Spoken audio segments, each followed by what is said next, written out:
Alright, so I seen Matt Legg's video last night of his casino story, and I've got one. Mine might not be as entertaining as his. There's nobody getting whacked with knuckle dusters and that in mine. Sorry. So anyway, gonna change the name of some things because the casino got the ump, and I got nicked for this right off the bat. But my mate who I was with, they never caught him, so we're gonna, let's just say we'll call him Dave. We've all got one, haven't we? We all know a little Dave. Any road. I'm going to this party one night. Dave's with me, and it's in a swanky area. It's in a nice part of town, and we go to this party. We have a nice time and that, and then we leave about 2:30, 3 in the morning. We're in the car. He's driving my car because I'm wasted. Where can we get a late drink? Go to the casino. So we go to the casino. In the casino, I've got all my information because I'm a member. If you're a member of a casino, you know how it works. We're driving to the casino. It's probably about a 30-minute drive from where we were. And he says to me, he's driving along, and he says, "Have you got any loyalty to anybody back there at that party?" And I'm like, "Well, mate, I'm trying to bang this one woman. Why?" And he says, "I've took a souvenir." I said, "What do you mean a souvenir?" I think he's took a fucking beer glass, or the toilet seat, the TV remote, something funny. Anyway, fucking whips out this digital camera what he's had off, and I'm like, "Oh, mate, that's a fucking liberty, mate. That's not a souvenir. That's someone's camera. They got pictures on there." Any road, we get to the casino, we go in. I'm straight at the bar, me, because I don't play that much. I'll have a go on the blackjack or the poker and roulette. But I'm not a big player. If I go in with £50 and I lose it, that's me done. If I go in and I double it and I get 100, then I'm done. Do you know what I mean? That's a good night for me. So that's the kind of player that I am. Big baller. So anyway, I'm at the bar. Fucking Dave running around the gaming floor with his new camera, putting his arm around people that are playing. Oh, oi, oi, giving it the fucking big one. You can't do that. You can't take pictures of the gaming floor. Who knew? Anyway, so security give him a bollocking, and they come over to me because we knew the lads on the door there, any road, and they're like, "You got to calm him down," and this, that, and I'm like, "I'm sorry, he's out of order, I'll have a word. Stand on me." Any road. It's 5 minutes later, and we've all got a mate like this. He's fucking doing something else, irritating people, winding security up. They come over to me again, and they just start fucking giving me the arsehole now. And I said, "Look," "we fucking come in here all the time." I said, "What, you being a prick? You've been a real prick." And I said, "Fuck you and fuck this place. Fuck your mother." Anyway, he goes, saunters off, and he regroups with his merry men. Dave comes over to me, and he says, "Come on, we'll fucking have it with these boys." And I'm like, nah, this sound the lads here, don't, the good lads. You're out of order. I'm telling him. But I said, "Anyway, go and get the car." I finished my drink. I said, "Go and get the car." He said, "What are you going to do?" I said, "Go get the car, you'll see. Make sure the car's out front, open the fucking door." He goes and he gets the car.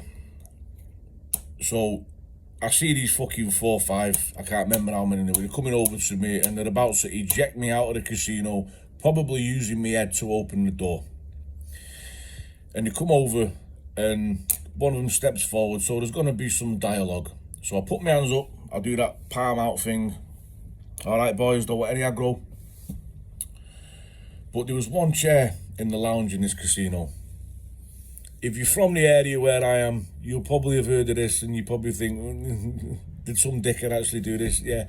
So anyway, there was one chair, and it was a black and white stripes, like it was made out of fucking silk zebra skin or whatever, I don't know. It was caught my eye because it was different than all the rest in any road. I said, "Don't want any trouble, boys. We'll go in, no mither." I picked this fucking chair up above my head. Off I fucking sprint like Usain Bolt. Anyway, they're all chasing me. Nobody can really believe I fucking... Some of them are laughing. Anyway, I steamed right out the front, and I threw this in the car, shut the door, jump in, we're off. Dave's pissing himself, I'm laughing, giving it all the fucking out the windows, you know what I mean? Stupidity, drunken stupidity. And I'll a bit more about me mate. We go to a fast food establishment straight from there. We're a bit peckish.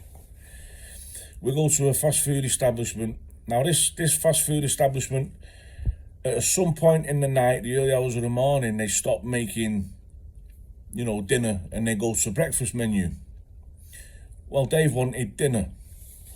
He wanted 20 of these little things that come in a box, little golden crispy things. It's getting a bit cloak and daggery in it, this. Anyway, the man on the talking wall said, we've gone to breakfast now, mate, you'll have to order breakfast. He said, I don't want breakfast. I want these things. And I'm sitting there thinking, for fuck's sake, you know what I mean? I don't want any more of this today.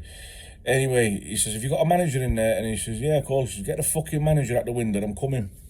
So we get to the window, and I won't say the manager's name, even though it is imprinted in my head. I'll never forget this man's name. He says to the geezer, he says, are you going to do me these things or not? The man says, no. I'm thinking, Anyway, the next thing I know, the fucking manager is in the car. Dave's got him through the window, he's pulled him in the fucking car, and he's coming with us. I'm like, Dave, who the fuck is this man, mate? And he says, you know, I don't want to say his name. Anyway, I convinced Dave, drop this cunt off at the end of the road because we're banging trouble, mate, here. We fucking, I don't know, whatever that'd be, conspiracy to kidnap, I don't know, but that's not how we roll, you know what I mean? Any road. The next morning, so that's how the night ended. Nobody got what they wanted to eat, and this kid come for a ride down the road. The next morning, the fucking door came in, and police come in the house. Like, a few hours later, by this point, you know, the fucking door's off the hinges, the police are in the house over a stolen chair. They have me away, and because the casino got all my information, like I said, so they have me away. And, you know, what the fuck am I getting done here for? Pinching a chair? I'm not fuck. You put me in the police station anyways. It's a no comment any day of the week. Unless I decide to tell one of them, go fuck the mothers. So I got a slap on the wrist for that, really. But the casino, look, the old Bill, they saw the funny side of it. You know, this dickhead's drunk and what he's done, he's done.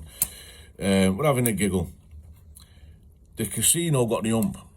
And they barred me from every one of these casinos. I won't say the name of them. I think they've actually changed the name now, but they barred me from every one in the country. And when I'd be out and about and I'd have a few drinks, I'd go in and they'd say, you've got to write a letter to the board. So I started writing letters to the board every fucking Friday and Saturday night. And they got pissed off with me going in there. And then they started sending me letters every quarter now. I get a letter saying, don't come back to the casino. You're still barred. Fuck off.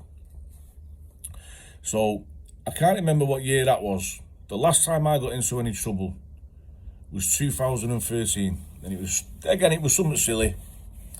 Nothing to brag about. But every time after that, I got nicked a few times after that for daft things. And every time I'd get nicked after that, I'd be in the interview room. And Plod would come in. And he'd say, just give me a minute, I'm nipping, I've got to go get something. And then a detective would come in. No word of a lie. They'd come in before they start the interview and they'd say, who was driving the car that night? The casino want to know. They're always on to us. They won't let it go. Every time I've been nicked. And I bumped into the fella the other day. I could probably get away with telling you his name because I think he's moving to Spain in the next couple of months. But I won't, just in case it falls through, he don't go. I'm not going to tell you his name. But those people that live around here, you know who he is. Dickhead Dave, we all know, we've all got one. So there's my casino story. Not as entertaining as Matt Legs, granted, but still an anecdote nonetheless. All right, hope everybody has a cracking day. Good luck to you.